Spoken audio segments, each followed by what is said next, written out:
Hey, what's up? My name is Steven Hisey, and I help everyday people just like you take your dreams and your goals while aligning them with God's purpose. And so I got a question from a guy, and I thought it would be helpful maybe to you and other people if I just took some time to actually record a video answering the question. And here's the question. He said, Steve, I received your email that you sent to my friend. He forwarded it on to me, and some of the stuff you did in there really hit home with me. And here's my question I have for you. I'm a financial advisor, and I enjoy helping people, and I was wondering if you've ever wondered about quitting your coaching job or your pastoral job and trying to do something else. I love what I do, but I'm wondering if this is really what God has called me to do, and I see a lot of other interesting things I want to explore, but I'm afraid to go do those things.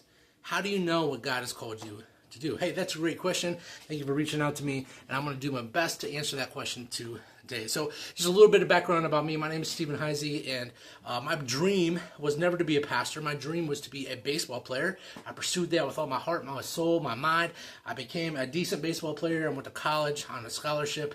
I actually played in Mexico for a little while, so I pursued being a baseball player, but God had a bigger plan for me, and that plan was to become a pastor. Now, I didn't want to become a pastor. That's not what I wanted to do. I wanted to be a baseball player, but God kept shutting doors in my life, and He actually began to open other doors, and it became just something I could not turn away from anymore. I realized that I needed to become a pastor, and so I began to actually do that. So I've been a pastor now for over 20 years. I've been a coach for over 8 years, and the same way, coaching just kind of came into my life. I wasn't really looking for coaching. God just kind of dropped this in my lap and said, hey, I want you to do this too. So I've had two things in my life that I feel like I'm called to do, being a pastor and also being a coach. And so I just believe with all of my core of my heart, this is what God has called me to do. And He's proven over time that that's right. I went through this whole process to figure out what's God really called me to do. Is He calling me to be a pastor? Is that just the easy thing to do? Is it because I'm trying to follow Jesus now that this is the step? Or is this truly what He wants me to do with my life? And then coaching, we had some minimal success in our denomination, but yet people start calling me and asking me, Steve, how can you help me? And I was reluctant to help anybody because I'm like, I have not achieved any success. I shouldn't be giving advice to other people. And then God brought a man into my life that showed me what coaching really was about. And He helped change my mind about how I could become a coach, but also how I could help people just like you and make an impact in their life and other lives of people as well. So the thing about my story is every time I get drawn away from what God has called me to do, I struggle. Every single time.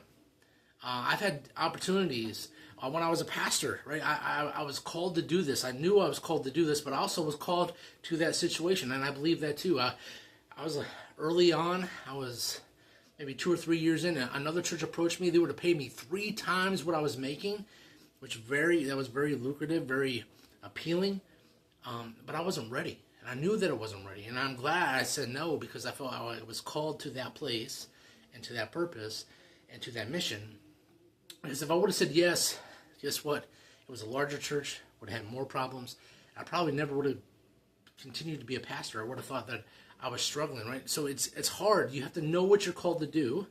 I was a pastor, and it would have been easy, like, hey, I can make more money going doing the same thing, but I also felt like God was calling me to that situation. So there's a whole process you have to go through to actually figure that out.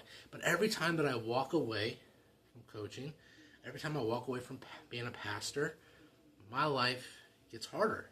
Mentally, I struggle. Physically, I struggle.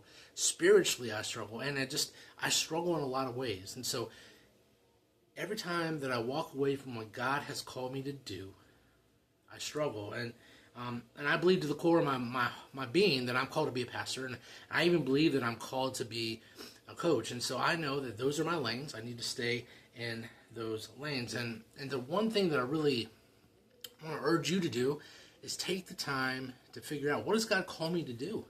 Take the time, do the work to figure that out. Because once you know that, it makes decision-making so much easier. It's not just a financial decision that you're making decisions on. It's based on your calling. It makes your mental health better, your physical health better, your relationships better. Everything thrives, right? So I just urge you to do this. Now, I told you I wanted to be a baseball player, and some days there are still times in my life like, man, God, I wish I would have continued to play baseball. I didn't want to be a pastor, but I had people when I was little tell me I should be a pastor. Nope, I don't want to do that. But then God began to do some weird stuff in me. I came back to the United States. I was going to my graduate school, trying to finish my master's degree. I wanted to work in sports, and God started shutting some doors in my life. And I really said, God, what do you want me to be? What do you want me to do? Where do you want me to go? And weird stuff started happening. I was in the grocery store, waiting in line, and this lady turns around and said, excuse me, are you a pastor? And I'm like, no, I'm not a pastor. Why would you say that? I'm not a pastor. No, I'm not. Another time I was on the bus, and this guy come up to me and said, will you pray for me? And I said, well, yeah, sure. And I prayed for him. And then at the end I said, why did you ask me out of all these people? He said, well, aren't you a pastor? No, actually I'm not. I'm a student at the University of Akron. I'm not a pastor. And I've had a lot of weird things like that happen to me. And so I'm like, okay, God, I guess you're calling me to be a pastor. And even though I didn't really want to become one, I did the work because I realized, you know, God, I can't run from this anymore. This is what you've called me to do. And I have to lay down my dreams and my hopes so that you can get the glory, you can get the honor, and so that I can thrive. Because I realized I was pushing my way through all this stuff, and I realized it's going to be a lot harder if I keep going against what God has called me to do. And so I live in Ohio, and if you were to take a palm tree and plant it in Ohio, it would not thrive. Our climate here is not the type of climate where a palm tree would thrive. Now, it might live, but it won't thrive. It actually most likely will die based off the winters and the things we have. So I want to tell you, wherever you are, whatever you're doing, do the work. Figure out, what does God want me to do? What's God called me to do? No, I don't believe that God is calling you to be a pastor, right? Only certain people are called to be pastors, and not special, but certain people are, right? And so you have got to figure this out. What has God called me to do? Some of you are called to be amazing husbands or wives. Some of you are called to be parents. Some of you are called to be mailman or garbage man. Whatever it is, you're called to do something. And once you figure it out, do it with the best of your ability to do it. Because once you do, you will thrive. And so, here's the thing. Like, when I first became a pastor, I really wasn't ready to be a pastor. I was still trying to figure it out. But yeah, God brought all kinds of resources to me. Education, He brought a mentor, He brought me a church that would allow me to make mistakes and grow and thrive and figure things out. Same way with coaching. I wasn't really looking to coach. I felt like, man, I have nothing to offer the world. And yet people were calling me, Steve, can you help me? And so God did the same thing. He brought a mentor into my life that taught me. He actually coached me. His name is Jonathan Reeds. Shout out to you, man. Thank you for all you did in my life. But so He brought him into my life. He coached me. He showed me what coaching was. And then God opened doors for education. He brought opportunities to coach. Like, all these things were brought into me because of the calling. And so these are things, right? Even now, my wife and I just had a conversation where the last few jobs I've had in being a pastor, I've never even looked for. They just came my way. And it's kind of interesting. But that's what God has called me to do. And so you can never run away from the calling. If you're called, you're called. And it doesn't ever go away. And so you have to decide, am I going to push into that? I know a lot of people, when I was in seminary, said, God called me to be a pastor. But they pursued money or education or other things that were not being a pastor. Some of them went and started families, which there's nothing wrong with any of that stuff. But at the end of the day, if you want to thrive, if you want life to go a little bit easier, not saying that it's going to be easy, but in your mind, your mental health, your spiritual health, your physical health, if you want those things to be easier and better, then you align yourself with God's will and His purpose and do what you're called to do, whatever that is. So I want to urge you to do the work that you need to do in order to figure this out. If that's hiring a coach like me, if that's talking to a pastor or a friend, if it's reading a book, going to a seminar, whatever, taking a class, do the work. And here's why I urge you, because when you do the work and you figure out this is what I'm called to do, and you know it down to your being, that this is me, this is what God's purpose is for my life, you will actually begin to thrive. One, because you have a peace of mind. You'll have a hope that transcends all things, and no matter what happens to you, I'm here. This is what God's called me to do.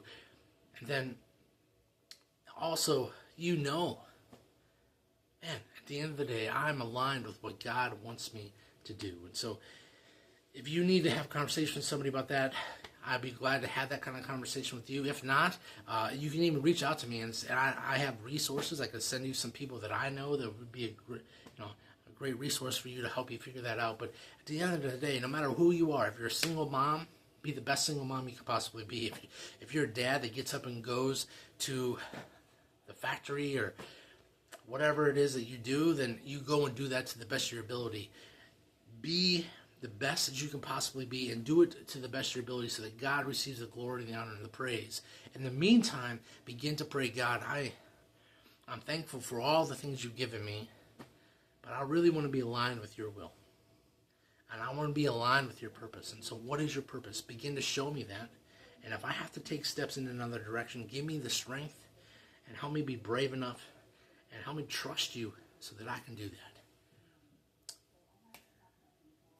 When you align yourself with God's will and you live within his purpose, life goes a lot better.